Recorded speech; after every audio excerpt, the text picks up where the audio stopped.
Welcome to Channel Tune of Revenge. The humid air of Louisiana hung thick over the grand plantation house, a sprawling monument to wealth built on suffering.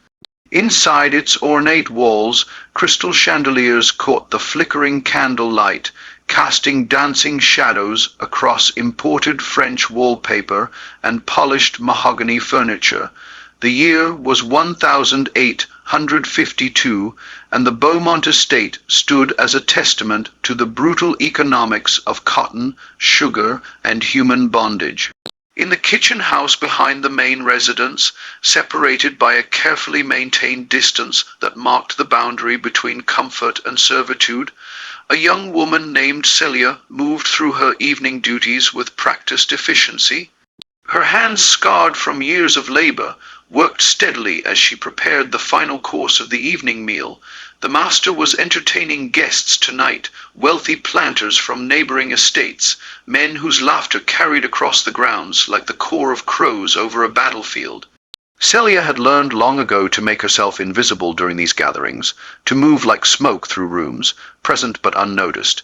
Yet invisibility was a privilege rarely granted to those in chains, and tonight would prove no exception to the cruel randomness of a slaveholder's attention.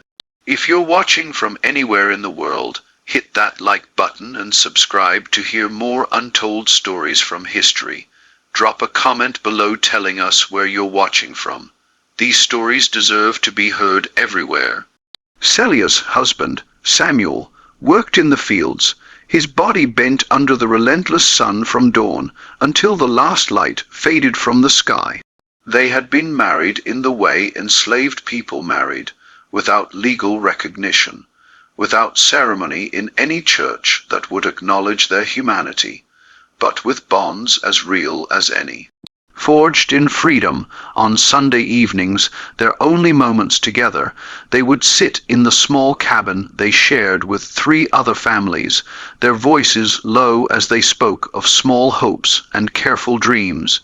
Samuel was a quiet man, his silence born not from lack of thought, but from the learned wisdom of survival.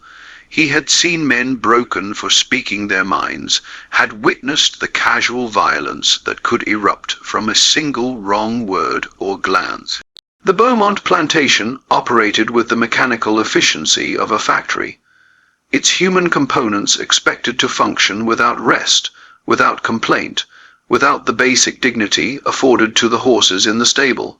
Master Edmund Beaumont prided himself on running what he called a well-ordered estate, which meant his overseer carried a whip and used it liberally, that the workday began before sunrise and ended well after sunset, and that any sign of resistance met with swift and brutal punishment. He was a man of 45, his face ruddy from bourbon and rich food, his belly straining against embroidered waistcoats that cost more than the annual value he placed on the lives he owned. Celia had come to the Beaumont estate 10 years earlier, purchased at auction in New Orleans when she was barely 15. She remembered the auction block with visceral clarity, the way buyers examined enslaved people like livestock, checking teeth and muscles, discussing human beings in the same tone they might use to evaluate horses or cattle. She remembered the moment the auctioneer's hammer fell, sealing her fate, and the long journey in chains to this place that would become her prison. The mistress of the house, Adelaide Beaumont, had initially seemed kind, even sympathetic. But Celia quickly learned that such sympathy evaporated the moment it conflicted with comfort or convenience. Adelaide was a woman who could weep over a sentimental novel, while remaining utterly unmoved by the suffering occurring in her own household. The kitchen house where Celia worked was a building of contradictions, filled with abundance, yet staffed by those who went hungry, producing elaborate meals for those who had never known want, while the cooks themselves survived on scraps and cornmeal. The head cook, an older woman named Ruth, had taught Celia the intricate recipes demanded by the Beaumont table, French sauces and English roasts, delicate pastries, and elaborate desserts. Ruth moved through the kitchen with the authority of long experience, her face a map of endurance, her hands steady despite the arthritis that gnarled her fingers. She had raised 3 children on this plantation, only to see all 3 sold away when Master Beaumont needed cash to cover gambling debts. The pain of those losses had carved something hard and sharp into Ruth's heart, an edge of bitterness that occasionally surfaced in her warnings to the younger women. Don't love nothing too much in this place. They can take anything from you anytime they want. Tonight's dinner party had drawn the usual crowd of wealthy planters and their wives, men and women who discussed politics and cotton prices over multiple courses, their conversation lubricated by imported wine and locally distilled whiskey. They spoke of enslaved people as property, as investments, as problems to be managed, never as human beings with thoughts, feelings, or rights. Celia had heard countless such conversations while serving at table, her presence so thoroughly disregarded that they discussed the most intimate details of their business dealings and personal affairs, as if she were deaf or perhaps simply too inferior to understand their words. Samuel had warned her that morning, his voice tight with worry. One of the field hands had mentioned seeing Master Beaumont in a foul mood, having lost heavily at cards the previous night.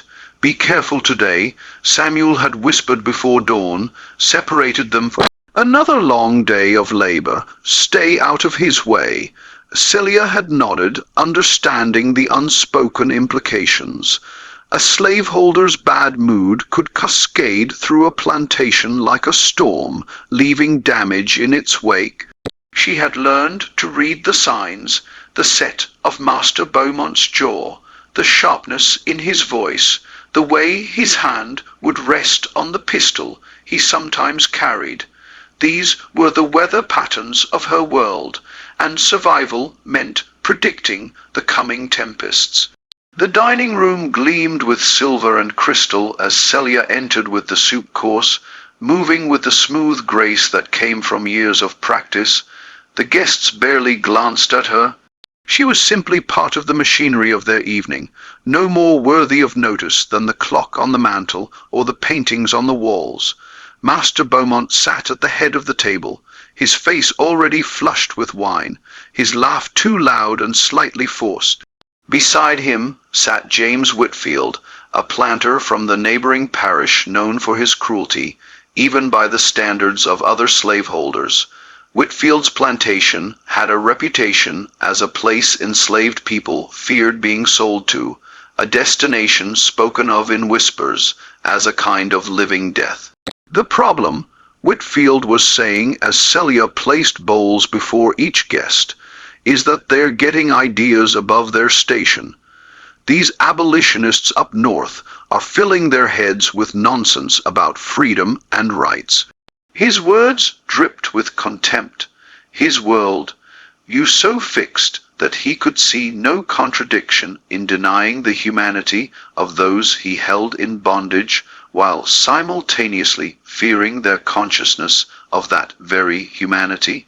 Master Beaumont nodded vigorously, his hand reaching for his wine glass. Precisely why we must maintain firm control. Any sign of insubordination must be dealt with immediately and decisively.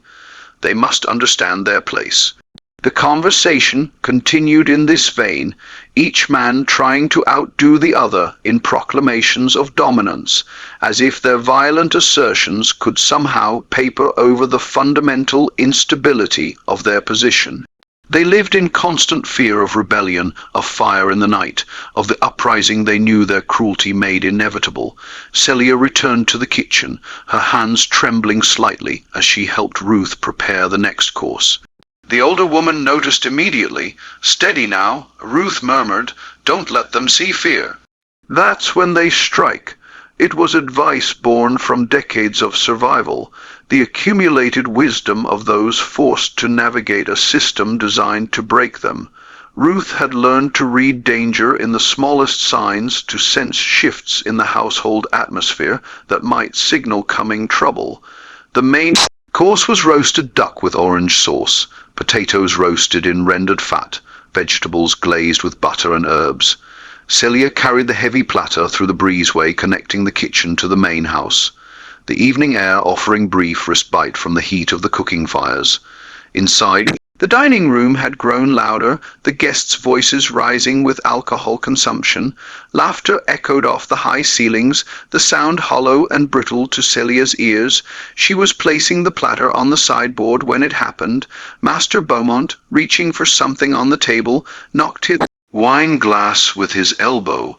Red wine spread across the white tablecloth like blood, and in the sudden silence that followed, every eye turned to find someone to blame.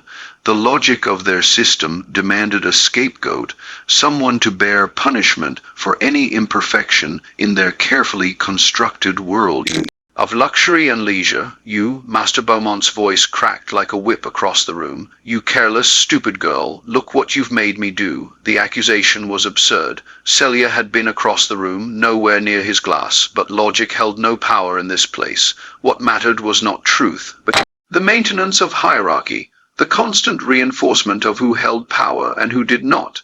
Celia stood frozen, every instinct screaming at her to run, while experience taught her that running would only make things worse.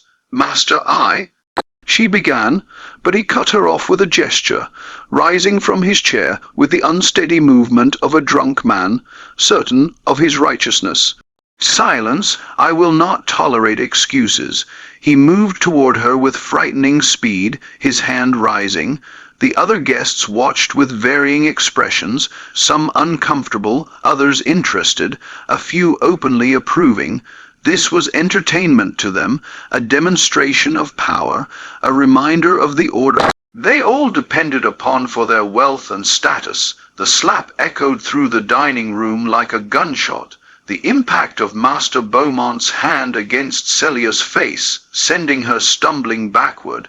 Pain exploded across her cheek, sharp and immediate, but worse than the physical hurt was humiliation of it. Struck like an animal in front of all these people, her humanity denied in the most visceral way possible. The room fell silent except for the ringing in her ears and the sound of her own ragged breathing. She tasted blood where her teeth had cut the inside of her mouth, felt the heat spreading across her face where his hand had connected. That will teach you to be more careful, Master Beaumont declared, his voice loud and self-righteous, playing to his audience. He turned back to his guests, as if nothing of consequence had occurred, as if he had simply corrected a minor household annoyance. My apologies for the disturbance. These servants require constant discipline, or they become completely unreliable, the other guests murmured. Agreement, and just like that, the conversation resumed, flowing around Celia as if she were a piece of furniture, an object without feelings or dignity. Celia's hands shook as she cleaned up the spilled wine, her vision blurred with unshed tears that she refused to let fall. She had learned long ago not to cry in front of them. Tears were interpreted as weakness, as manipulation, as evidence that enslaved people were too emotional and childlike to govern themselves. Every reaction was scrutinized, every response used as justification for the system that bound her. She moved mechanically, her body performing the expected tasks, while her mind reeled from the assault. The conversation at the table had already moved on to discussion of cotton prices and crop yields. The violence against her so normalized that it required no further comment. In the kitchen, Ruth took one look at Celia's face and wrapped an arm around her shoulders, guiding her to a corner away from the other servants. "Let me see," the older woman said quietly, her fingers gentle as she examined the red mark spreading across Celia's cheek. The imprint of Master Beaumont's hand was clearly visible, a brand of ownership and violence written on her skin. Ruth fetched a cool cloth and pressed it against the swelling, her expression hard with the anger she could never safely express. "I've seen this too many times," Ruth whispered. "Too many times in too many years." "The question is always the same. How much can we bear before something breaks?" Celia's thoughts immediately went to Samuel. He would be returning from the field soon. exhausted from 15 hours of back-breaking labor under an overseer's watchful eye. He would see her face and know instantly what had happened, and the helpless rage that would fill him terrified her more than Master Beaumont's violence. Samuel was not a violent man by nature, but every man has his breaking point, and she feared what might happen if he reached his. The punishment for striking a white man was death. No trial, no appeal, just swift and brutal execution. She had seen it happen before, had witnessed the way an entire community of enslaved people was forced to watch, as an example was made, the lesson written in blood and terror. "You need to stay out of his sight for the rest of the evening," Ruth advised, her voice low and urgent. "I'll have Mary finish serving. You work back here where he can't see you." Mary was another house servant, older and less likely to draw unwanted attention. Ruth's protective instinct was born from decades of witnessing such scenes, of trying to shield the younger women from the worst of the plantation's cruelties.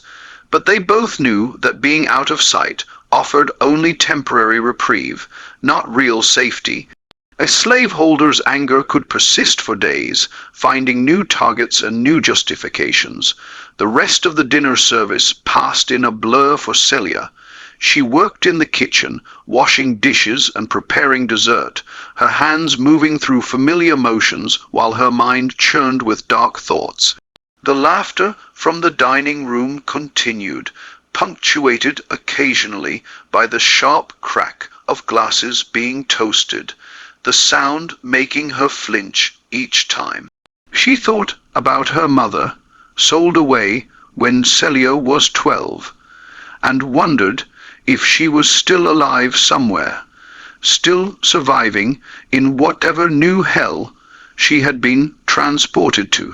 She thought about the children she and Samuel had deliberately chosen not to have, unwilling to bring new life into bondage, to watch their babies grow up, knowing they could be sold at any moment, that their bodies and futures belonged to someone else. When the field hands finally returned as darkness settled over the plantation, Celia slipped out to meet Samuel at their cabin. He was speaking with another man near the well, his body bent with exhaustion, his clothes stained with the red clay soil he had been working all day. The moment he saw her face, even in the dim light of the rising moon, his entire body went rigid. The transformation was instantaneous and terrifying. The exhausted laborer becoming a man on the edge of violence, his hands clenching into fists at his sides. "Who did this?" His voice was quiet, deadly quiet, the kind of calm that precedes a storm. Celia could see the other field hands nearby stop their conversations, sensing danger in the air. Violence between enslaved people and their enslavers was suicide. But it happened nonetheless, desperation and rage occasionally overwhelming the survival instinct that kept most people compliant. Every person on the plantation understood this calculus, had made their own calculations about what they could endure, and what might finally be too much. "Samuel, please." Celia reached for his arm, feeling the tremor of barely contained fury running through his muscles. It was Master Beaumont. At dinner he blamed me for something that wasn't my fault, and she couldn't finish the sentence. Couldn't make herself describe the humiliation of being struck in front of all those people, treated as less than human, less than worthy of basic dignity. Samuel's jaw worked silently, his eyes fixed on the big house where light still blazed in the windows where Master Beaumont and his guests continued their evening of leisure and excess. He began, but Celia cut him off, gripping his arm tighter. "You should stay alive," she said fiercely. "You should keep breathing. Keep your heart beating, because if you go up there, if you do what you're thinking about doing, they will kill you. They will kill you, Samuel, and they will make me watch." Her voice broke on the last word, tears finally spilling down her cheeks. "Please don't leave me alone in this place. Don't make me watch them take you from me, too. The silence that followed was heavy with everything they couldn't say, with all the rage and helplessness and grief that came from living under such conditions. Around them, other enslaved people moved quietly through the evening routines, drawing water, tending to children, preparing for a few brief hours of rest before another day of forced labor began. Everyone pretended not to hear this conversation, granting them what privacy they could, but everyone understood. These scenes played out across the South with terrible regularity. A system designed to inflict maximum suffering while making resistance suicidal. Finally, Samuel's shoulders slumped, the fight draining out of him, not from acceptance, but from the terrible mathematics of survival. One day he said quietly, his voice rough with emotion, "One day, Celia, I swear we will be free of this place. I don't know how and I don't know when, but I swear it. We will not die here as slaves." It was a promise he had no way to keep, a hope built on nothing but desperation, but they both needed to believe it was possible. Without that hope, however fragile, there was only the endless present of bondage, stretching into an identical future. They walked together to their cabin, a structure so small and poorly made that it offered little protection from heat or cold, rain or wind. Inside, they shared the single room with two other couples and their children. Lack of privacy, just another indignity in a long list of indignities. Celia lay awake long into the night, listening to Samuel's breathing beside her, to the sounds of children whimpering in their sleep, to the night insects singing their endless songs. Her face throbbed where Master Beaumont had struck her, the pain a constant reminder of her powerlessness. But something else was growing inside her, too, something harder and sharper than fear. It was a kernel of rage that she had been suppressing for years, pushing down and burying deep, because to feel it fully was dangerous, well, potentially fatal. Tonight it had cracked open slightly, and she could feel its heat spreading through her chest. She thought about Master Beaumont's smug face, about the casual cruelty with which he had struck her, about the way the other guests had barely reacted, as if violence against enslaved people was as unremarkable as swatting a fly. She thought about Adelaide Beaumont, who claimed to be a Christian woman of refinement and sensitivity, yet who had never once intervened to prevent such treatment. She thought about all the small and large cruelties that made up daily life on plantation, the way every aspect of the system was designed to break the spirit and destroy the soul. Sleep, when it finally came, brought nightmares. She dreamed of the auction block, of being separated from Samuel, of watching him dragged away in chains while she screamed silently, unable to make a sound. She woke before dawn, as she always did, to the sound of the plantation bell, calling them to another day of labor. Her face was swollen and bruised in the pale morning light, visible evidence of last night's violence. Samuel looked at her with such pain in his eyes that it hurt worse than the bruise itself. "Cover it if you can," he said quietly, knowing that visible injury might provoke more attention, more questions, more opportunities for additional punishment. The logic of slavery was circular and inescapable. Victims of violence had to hide the evidence to avoid further violence, suffering in silence, while their abusers faced no consequences whatsoever. Celia wrapped a cloth around her head in a style that partially obscured her cheek, a small gesture of self-protection that was the best she could manage. In the kitchen, Ruth took one look at her and nodded grimly. "He's got guests staying through today," the older woman reported, "which means we're preparing 3 full meals plus tea service. Stay in the back as much as you can. Let the others handle the front of housework." It was as much protection as Ruth could offer, but they both knew it might not be enough. A slaveholder's attention, once drawn, could be relentless and arbitrary. The morning passed in a haze of work, preparing breakfast, cleaning up after it, immediately beginning preparations for the midday meal. Celia's hands moved through familiar tasks, While her mind wandered to dangerous places, she thought about the stories she had heard of people who escaped, who followed the North Star to freedom, who risked everything for the chance to live as human beings rather than property. Such stories were whispered late at night, passed along carefully because the punishment for attempted escape was severe: whipping, branding, sometimes death. The Beaumont plantation had slave catchers on retainer, men with dogs trained to track runaways, and the surrounding country was hostile to anyone who couldn't prove they were free. Yet people still tried despite the odds, despite the danger, despite knowing that failure meant torture or death. People still chose to run. What desperation drove them to it? What hope sustained them through swamps and forests, through cold nights and empty bellies, through the constant terror of being caught? Celia had never seriously considered escape before. It had seemed impossible, a fantasy rather than a real possibility. But now, with her face still throbbing from Master Beaumont's violence, with Samuel's barely controlled rage fresh in her memory, she found herself thinking about it more seriously than ever before. The days following the incident settled into an uneasy rhythm, but the atmosphere on the plantation had shifted in ways both subtle and profound. Celia moved through her duties with heightened awareness, every sound making her tense, every shadow causing her pulse to quicken. The bruise on her face had faded from angry purple to a sickly yellow-green, but the internal wound remained raw and fresh. She caught Samuel watching her sometimes with an expression that mixed helplessness and fury, and she knew he was fighting his own battles with the rage that threatened to consume him.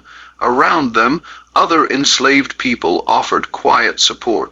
An extra portion of food slipped onto her plate. A gentle touch on her shoulder, knowing looks that said more than words ever could.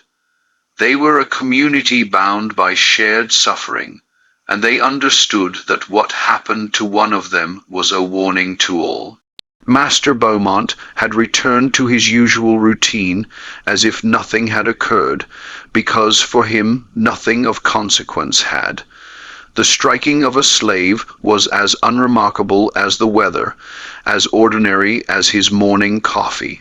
He rode out each day to inspect the fields, to confer with his overseer about yields and labor management, to discuss business with other planters. His guests had departed after 3 days, full of praise for his hospitality and the quality of his table. Life on the plantation continued its brutal march forward, cotton growing in the fields, while the people who tended it were systematically dehumanized and destroyed. But something had changed in Celia. The rage that had cracked open the night of the slap continued to grow. Fed by every new indignity, every casual cruelty, every moment of powerlessness, she began to notice things she had trained herself not to see. The way the overseer's whip left scars that never fully healed, the hollow look in children's eyes who understood too young that their futures held nothing but bondage, the way elderly enslaved people were worked until they literally dropped dead, their bodies discarded as casually as broken tools. The system revealed itself to her in all its calculated evil, and once she truly saw it, she could not unsee it. Ruth noticed the change first. The older woman had developed an instinct for reading people after decades of survival in this environment, and she saw the dangerous fire building behind Celia's eyes. One evening, as they cleaned up after dinner service, Ruth pulled Celia aside into the shadows of the kitchen house. "I know that look," she said quietly, her weathered face serious in the candlelight. "I've seen it before in people who are about to do something that can't be undone. Whatever you're thinking, child, you need to think it through carefully. The price of rebellion here is always death." Celia met Ruth's eyes steadily. "Isn't the price of submission also death, just slower, stretched?" Out over years instead of hours, the question hung in the air between them, heavy with implications. Ruth's expression flickered. Surprise, recognition, maybe even a touch of approval quickly suppressed. "There's truth in what you say," Ruth admitted after a long pause. "But slow death at least gives you time to see another sunrise, time to hold the people you love, time to hope that something might change." She gripped Celia's hands, her arthritic fingers surprisingly strong. "I've buried 3 children and 2 husbands in my time here. I've seen people broken, seen them give up and die from sheer despair. But I've also seen people endure, seen them find small joys even in hell, seen them keep their humanity despite everything designed to strip it away. Don't throw away your life and Samuel's life on a moment of rage, no matter how justified." The words were meant as caution, but they had an unexpected effect. They crystallized something in Celia's mind, the understanding that survival and submission were not the same thing, that there might be paths between passive endurance and suicidal rebellion. She thought about the stories of people who had escaped, who had made it north to freedom. She thought about the Underground Railroad, whispered about in careful voices, a network of safe houses and brave souls who helped runaways reach free states. It was dangerous, perhaps impossible, but it was something other than the 2 options Ruth had presented. That night, lying beside Samuel in their cramped cabin, Celia whispered her first tentative thoughts about escape. His body went rigid beside her, and for a long moment he said nothing. When he finally spoke, his voice was barely audible, meant for her ears alone in the darkness where even walls might have. "Listeners, I've thought about it too, especially after what happened to you. I've thought about it so much I can barely sleep." His hand found hers under the thin blanket they shared. "But it's not just us. If we run and get caught, they'll make an example. Public whipping at minimum, probably worse. And if we somehow make it away, what about the others? They sometimes punish the whole quarter when someone escapes." It was a consideration Celia had already wrestled with, the knowledge that their actions might bring suffering to people they cared about, that the system was designed to make resistance hurt not just the resistant, but their entire community. Yet, what was the alternative? To remain here forever, to watch their bodies break down from endless labor, to live in constant fear of the next arbitrary punishment.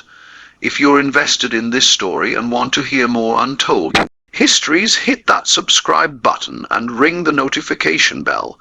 Comment below if you've ever learned about the real experiences of enslaved people.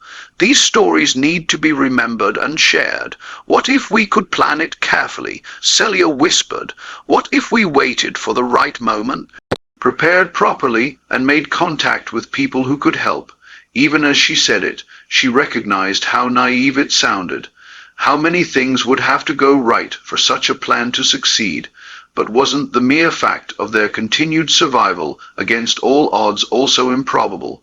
Didn't they wake up every morning and perform miracles of endurance that should have been impossible?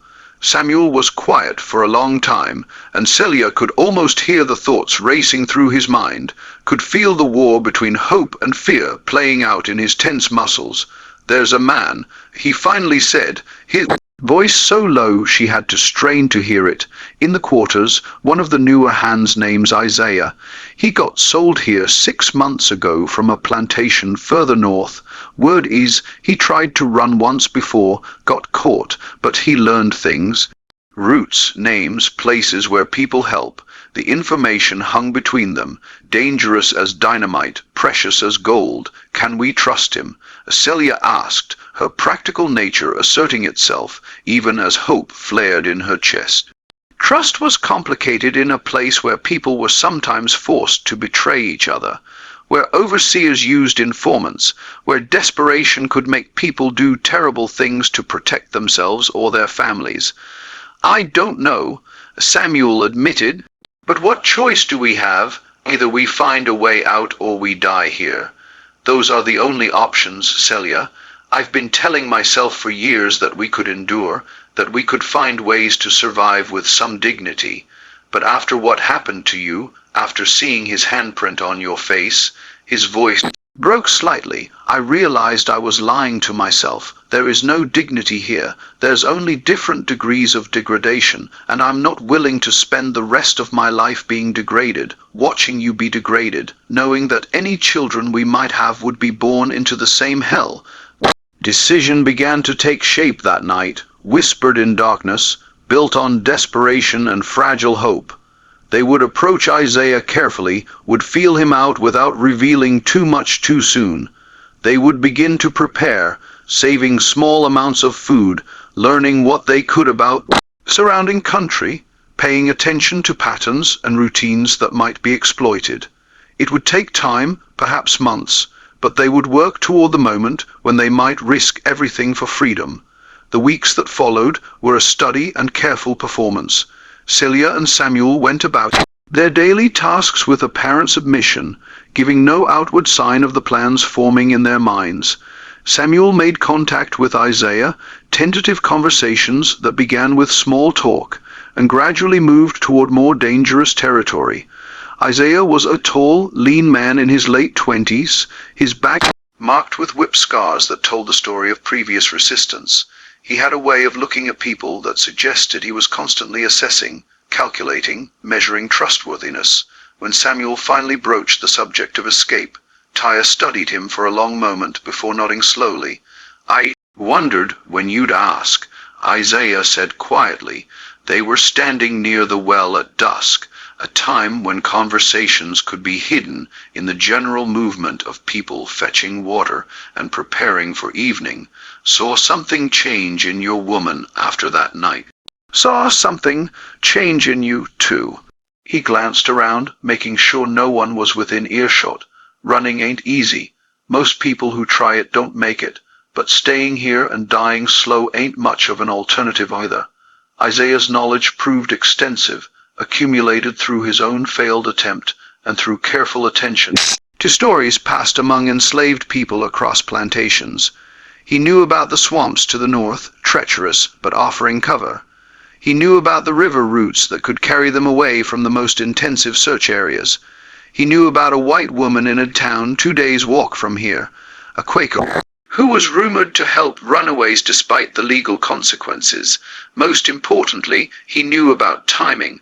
That late autumn would be best when the harvest was done, but before winter made travel impossible, when longer nights would provide more cover for movement. But we need to be smart about it, Isaiah warned. Can't just run blind. Need supplies. Need a plan for dealing with the dogs. Need to know what we're running toward and not just what we're running from. His eyes were hard with experience, and we need to accept that we might die trying. That's the price of freedom. You got to be willing to risk everything, including your life. Celia began her own preparations in the kitchen, carefully setting aside small amounts of food that wouldn't be missed. Cornmeal, dried beans, a bit of salt pork here and there. She paid attention to conversations she overheard while serving, learning about patrol patterns and where slave catchers operated. She noticed which of the house servants might be sympathetic and which might inform, mapping the social landscape as carefully as a general studying terrain before battle. Every day was a performance, playing the role of submissive slave, while her mind worked constantly on the problem of escape. Master Beaumont remained oblivious to the plotting happening under his nose, secure in his assumption of total control. He had recently purchased 2 new enslaved people, a man and a woman, from an estate sale, and was pleased with his acquisitions, discussing their value and potential productivity with other planters. The casual inhumanity of such conversations no longer shocked Celia. Instead, they fueled her determination. Every time she heard herself or others discussed as property, as investments, as units of labor, the fire inside her burned hotter. One night in late September, as the oppressive summer heat finally began to break, Samuel came to Celia with news. "Isaiah says there's a moon-dark night coming in 3 weeks. He thinks that's our window." The words were both thrilling and terrifying. 3 weeks until they would risk everything, until they would either take the first steps toward freedom or die trying. The weight of the decision pressed down on Celia's chest, making it hard to breathe. The 3-week crawled by with agonizing slowness, each day feeling like a year as Celia and Samuel moved through their routines while their minds raced ahead to the night that might bring either freedom or death. The autumn work intensified as the harvest reached its peak. Cotton needed picking, processing, baling for shipment. Every enslaved person on the plantation worked dawn to dusk and beyond, their hands bleeding from the sharp cotton bolls, their backs screaming from the constant bending and lifting. The overseers drove them mercilessly, knowing that the entire year's profit depended on bringing in the crop before bad weather could destroy it. For Celia and Samuel, the brutal work schedule became both obstacle and opportunity. It left them exhausted, but also provided cover for their preparations, as everyone was too tired to pay close attention to the subtle changes in their behavior. Isaiah proved to be a meticulous planner, his earlier failed escape having taught him hard lessons about what worked and what didn't. He explained that most runaways were caught within the first 48 hours, usually because they ran without adequate preparation or clear destination. Panic running gets you caught. He told them during one of their careful meetings, "We need to move with purpose, need to know where we're going and how to get there.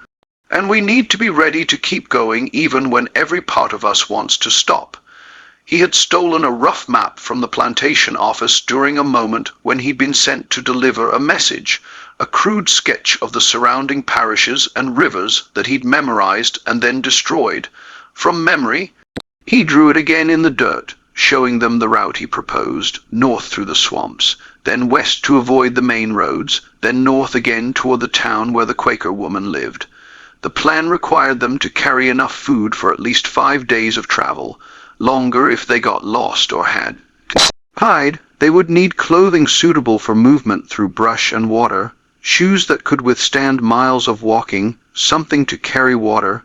Each item presented its own challenge: how to accumulate supplies without arousing suspicion, how to hide them until the crucial moment, how to retrieve them when the time came to run.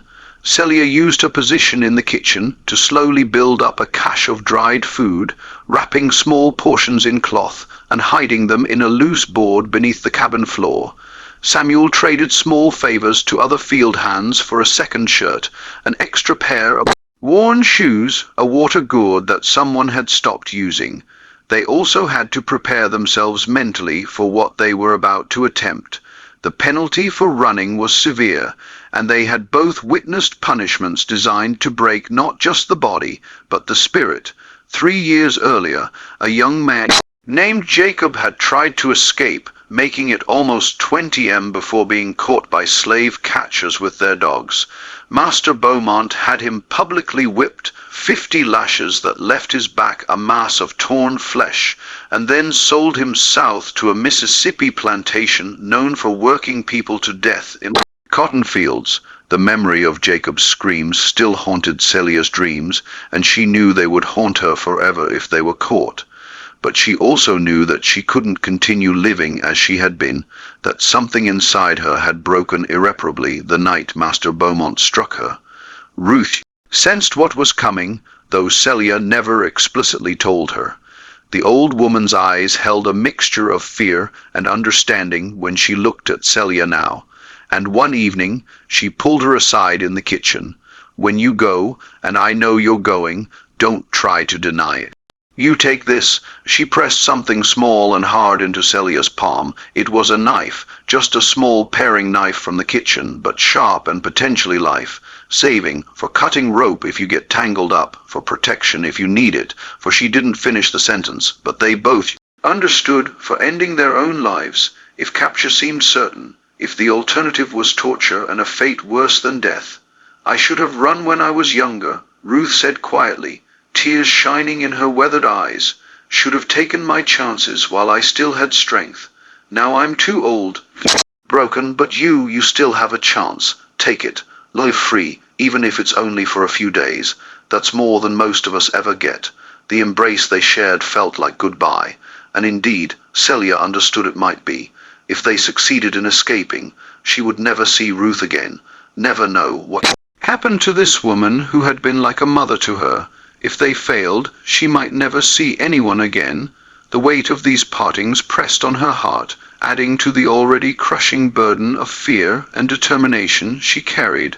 As the moon-dark night approached, unusual activity on plantation threatened their plans. Master Beaumont announced he was expecting important guests, a political figure from Baton Rouge and his entourage coming to discuss matters of state business. This meant heightened security, more attention to the movements of enslaved people, additional patrols around the property. Isaiah argued they should postpone, wait for a better opportunity, but Samuel disagreed with quiet intensity. There might not be a better opportunity, he said. We've been preparing for this specific night. We know the patterns. We have everything ready. If we wait, we'll have to start over, and who knows what might change. Someone might get sold. Someone might inform something might happen that makes it impossible. The argument went back and forth, conducted in urgent whispers during brief moments when the three of them could meet without observation. Finally, Isaiah relented, though his expression remained troubled. On your heads be it then, he said. We go in 2 nights just after midnight when the household is asleep. Meet at the old tobacco barn on the north edge of the property, and if anyone doesn't show, the others go anyway. We can't wait and risk getting caught together. The final 2 days were almost unbearable. Celia moved through her duties in a fog of anxiety and anticipation, her hands shaking so badly at times that she had to hide them in her apron. She memorized Samuel's face during their brief evening moments together, storing up the image of him in case this was their last time together as living people. They spoke little, understanding that words were inadequate for the enormity of what they were about to attempt. Instead, they held hands in the darkness of their cabin, drawing strength from each other's presence, while around them the other families slept, unaware of the drama about to unfold. The day of their planned escape dawned with deceptive, normally clear skies, moderate temperature, the usual sounds of the plantation waking to another day of forced labor. Celia served breakfast to Master Beaumont and his important guests, men in fine suits discussing politics and economics, while she moved invisibly among them. She heard them debate the future of slavery, some arguing it was a necessary evil, others claiming it was a positive good that civilized inferior races. The casual racism of their conversation, the way they discussed human bondage as if it were no more controversial than agricultural techniques, strengthened her resolve. These men saw themselves as superior beings, entitled by God and nature to own other people. She would prove them wrong by winning her freedom. Afternoon stretched endlessly as Celia completed her final tasks in the kitchen. She had said her wordless goodbye to Ruth that morning, their eyes meeting across the room in a moment of profound understanding. Now she prepared what would be her last meal for the Beaumont household, putting extra care into each dish while her mind was already miles away, running through dark forests toward an uncertain future. When the dinner service finally ended and the dishes were washed, she slipped away to the cabin for a few hours of rest before the midnight meeting. Sleep was impossible. She lay beside Samuel, both of them tense and wakeful, listening to the sounds of the plantation settling into night. The guests were having a late party. She could hear music and laughter drifting from the big house, the sounds of privilege and leisure earned through the suffering of others. At some point, Samuel's hand found hers in the darkness, and they lay connected that way, drawing courage from each other's presence. Neither spoke, understanding that words might break the fragile determination they had constructed. At 11, they rose silently in the darkness. The other families in the cabin were asleep, or perhaps pretending to sleep, granting them the privacy of ignorance. Celia retrieved their small cache of supplies from beneath the floorboard, her hands steady now that the moment had finally arrived. She wore her sturdiest dress with Samuel's extra shirt underneath for warmth. The small knife Ruth had given her tucked into a pocket. Samuel carried their food wrapped in cloth, the water gourd slung over his shoulder. They moved to the door, and Celia paused for one last look at the space that had been her prison for 10 years. Then she stepped out into the night, closing that chapter of her life forever. The plantation was not quite asleep. Light still blazed from the big house where the party continued, and they could see the silhouette of a patrol guard making his rounds near the main buildings. They would have to move carefully, staying in shadows, timing their movement to avoid the predictable patterns of the security. Samuel led the way, his fieldworkers' knowledge of the property's layout proving invaluable. They crept through the quarters, past darkened cabins where other enslaved people slept or lay awake with their own sorrows and dreams. Every sound made Celia's heart race, a dog barking in the distance, an owl hooting from the trees, the rustle of wind through the cotton fields. The old tobacco barn sat on the far northern edge of the property, a structure that had fallen into disuse years ago when Master Beaumont shifted his focus entirely to cotton. It was isolated enough to provide cover, but still within the plantation boundaries, making it less likely to be patrolled. As they approached, Celia could make out a dark figure already waiting. Isaiah, who nodded curtly as they arrived, "Thought you might change your minds," he whispered. "Glad you didn't. Once we leave this barn, there's no turning back. Everyone understand that." They nodded. And in that moment, Celia felt a shift occur deep in her soul. They were no longer slaves waiting passively for freedom to be granted. They were fugitives, active agents in their own liberation. People who had chosen to risk everything rather than accept a life of bondage. The fear didn't disappear, but it transmuted into something sharper, more focused. Determination mixed with adrenaline, the clarity that comes when you've committed fully to a dangerous course of action. "Then let's go," Isaiah said, and they stepped out of the barn into the darkness, moving quickly and quietly toward the tree line that marked the boundary between the plantation and the wild country beyond. Behind them, the lights of the big house continued to blaze. Master Beaumont and his guests utterly unaware that 3 pieces of their human property were at that very moment stealing themselves back, reclaiming the freedom that should never have been taken in the first place. The forest swallowed them into darkness so complete that Celia had to trust her feet to find the ground with each step. Thesa led the way with the confidence of someone who had studied this route obsessively, his movements quick but controlled as he navigated between trees and around obstacles invisible in the moonless night. Behind him, Samuel kept one hand on Isaiah's shoulder while reaching back to grasp Celia's hand, forming a human chain that kept them together as they pushed deeper into territory none of them knew well. The sounds of the plantation faded behind them, the music from the big house, the distant barking of dogs, the familiar creaks and rustles of the only world Celia had known for a decade. With each step forward, she felt the chains of that world loosening, even as new fears crowded in to replace the old familiar terrors. They moved for what felt like hours through the forest. Branches catching at their clothes and scratching their faces, roots threatening to trip them with every step. Isaiah set a punishing pace, driven by the knowledge that distance was their only ally in these crucial first hours. The slave catchers wouldn't be called until morning, when their absence was discovered, but once the alarm was raised, men with dogs would be on their trail within hours. Every mile they could put between themselves and the plantation before dawn increased their chances of survival. So they pushed through exhaustion and fear, their breath coming in ragged gasps as they climbed hills and descended into hollows, crossed small streams and pushed through thick underbrush. When they finally stopped for a brief rest, Celia's legs were trembling with exhaustion and her lungs burned from exertion. She sank to the ground, her back against a tree, and Samuel collapsed beside her. Isaiah remained standing, his eyes scanning the darkness as if he could see through it by will alone. "We've made good progress," he whispered, "but we can't stop for long. Need to reach the swamp by daybreak. Lose our scent in the water before the dogs pick up our trail. The swamp."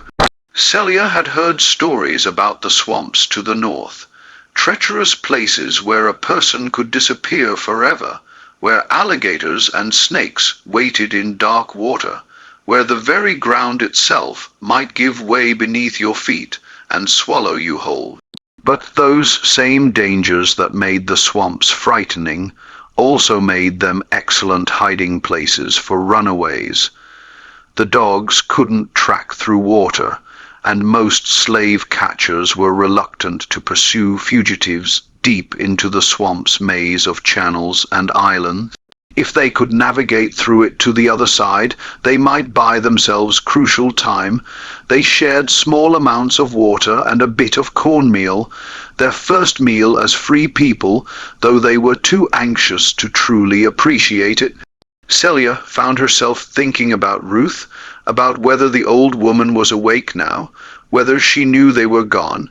She thought about the other people in the quarters, about how their absence would be discovered in the morning, about what consequences might follow. Master Beaumont would be furious. Escaped slaves were not just a financial loss, but a challenge to the system itself, a suggestion that enslaved people could take control of their own destinies. He would spare no expense in hunting them down, both to recover his property and to make an example that would discourage others from following their path. "We need to keep moving," Isaiah said, and they rose on protesting muscles to continue their flight. The night began to lighten gradually, darkness giving way to the grey dawn that preceded sunrise. They were moving through different terrain now, the ground becoming softer underfoot, the smell of stagnant water growing stronger, the trees changing from the familiar hardwoods to cypress and to peele. The swamp was close. They reached it as the first light of dawn broke over the eastern horizon, revealing a landscape that seemed to exist at the boundary between earth and water. Cypress trees rose from standing water, their knobby knees breaking the surface like the knuckles of buried giants. Moss hung in long curtains from the branches, creating shadows within shadows. The water itself was dark as tea, stained by tannins from decaying vegetation, its surface disturbed by the movement of creatures they couldn't see. It was beautiful in a primordial way, but it was also deeply alien and threatening to people who had spent their lives on solid ground. "This is where it gets difficult," Isaiah warned. "We'll be moving through water for most of the day, sometimes knee, sometimes deeper. Watch where you step. There are holes that can drop you over your head without warning. Stay together, move slowly, and if you see ripples in the water that aren't from us, freeze and wait for them to pass." He didn't need to specify what made the ripples. They all knew about alligators, about water moccasins, about the various dangers lurking beneath that dark surface. They waded into the swamp as the sun rose behind them, the water shockingly cold despite the warming air. Celia gasped as it rose to her thighs, soaking her dress and making each step a struggle against the drag of wet fabric. The bottom was soft mud that sucked at her shoes, threatening to pull them off her feet. Samuel stayed close beside her, his hand on her elbow to steady her when she stumbled. Isaiah led them in a winding path between the trees, occasionally consulting the sun's position to maintain their northward direction. The day became a surreal nightmare of exhaustion and fear.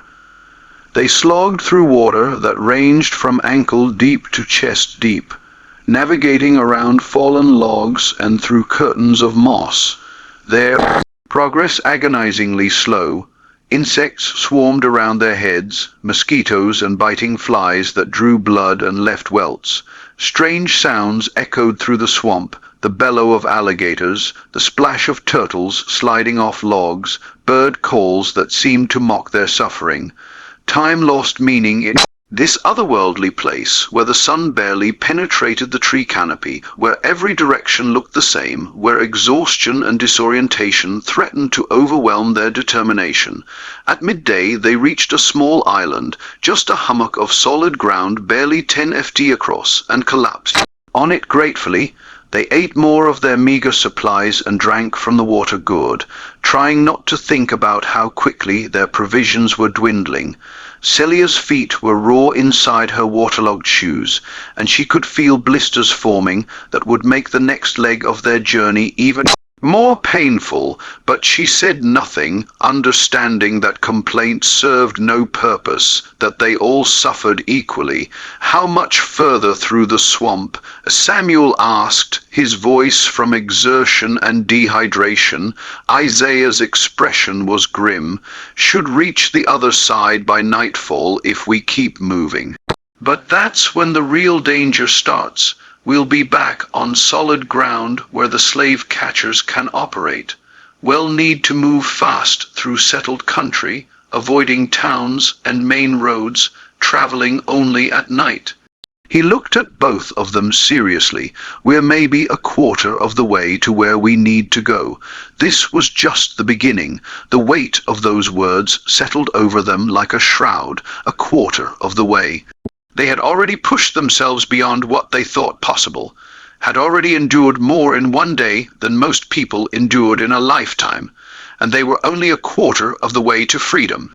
Celia felt despair rising in her throat like bile, felt the temptation to simply give up, to lie down on this small island and wait for the inevitable capture. But then she looked at Samuel, saw the determination still burning in his eyes, despite his exhaustion, and she found her own strength rekindled. They had come too far to quit now. The afternoon passage through the swamp was harder than the morning, their bodies already spent, their muscles screaming in protest with each step. But they kept moving, driven by the knowledge that stopping meant death or recapture, that their only hope lay in relentless forward motion. Celia entered a kind of trance state, her consciousness narrowing to the single task of taking the next step, and then the next, and then the next. She stopped noticing the beauty of the swamp, stopped fearing the alligators they occasionally glimpsed, stopped feeling the insect bites and the burning of her blistered feet. There was only movement, only progress, only the desperate push toward freedom.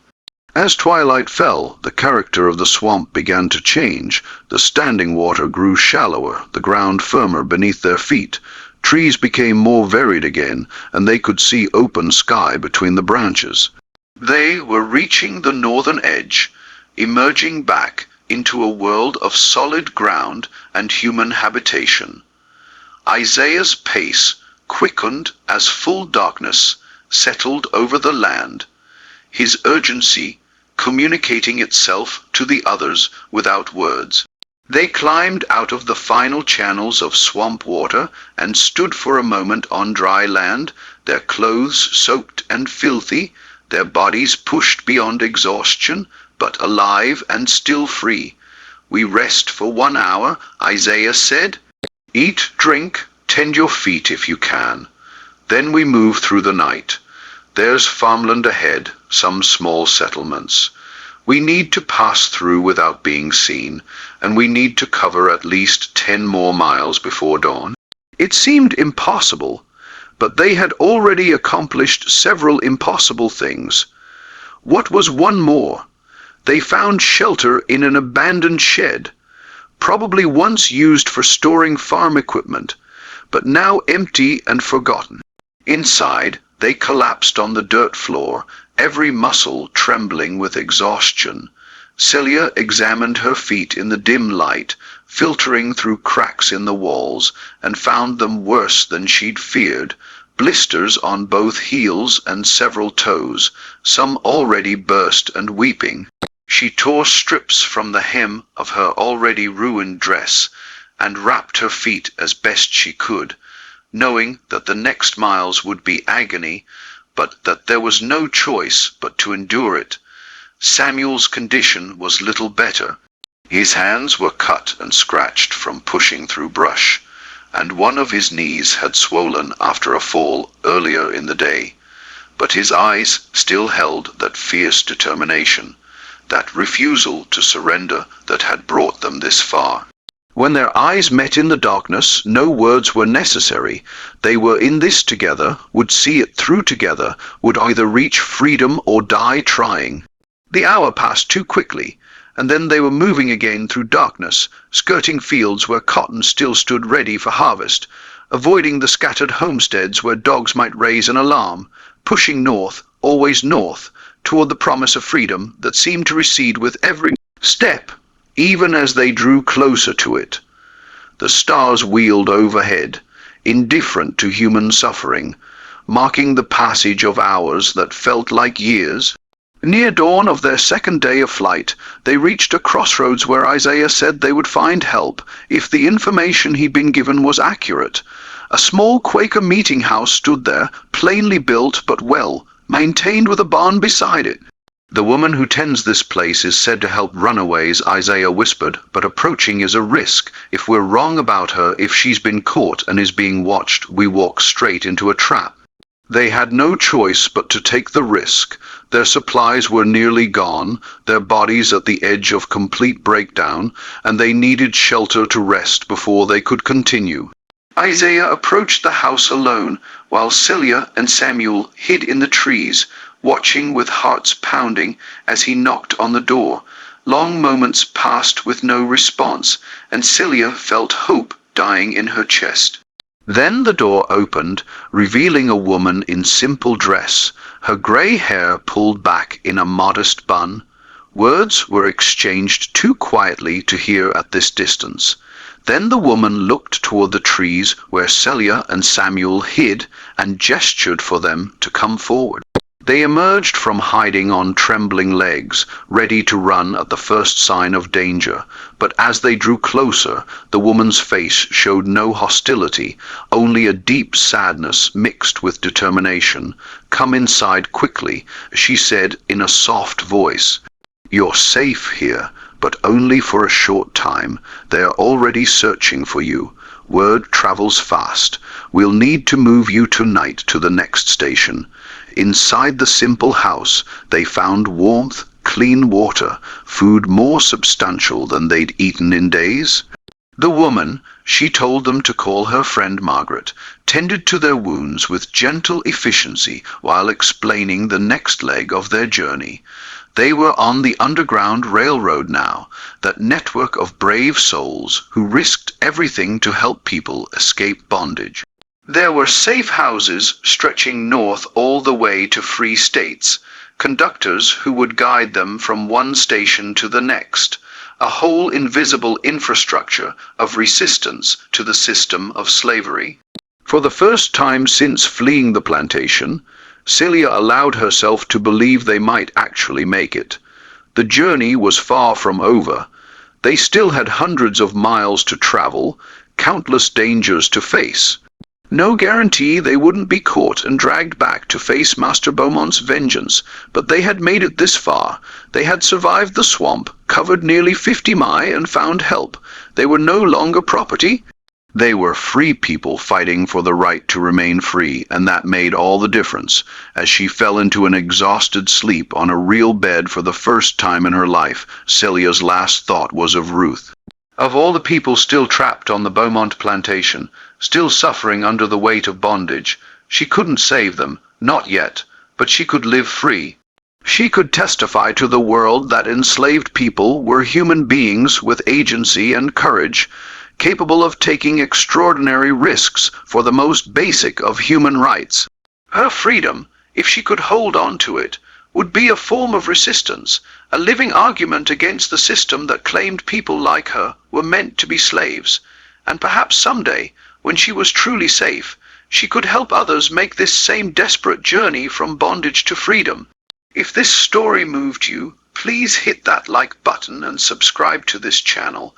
There are so many more untold stories from history that deserve to be remembered. Comment below and let us know where you're watching from. And share this video with others who need to hear these voices from the past. These stories of courage and resistance are part of our shared history, and they must never be forgotten.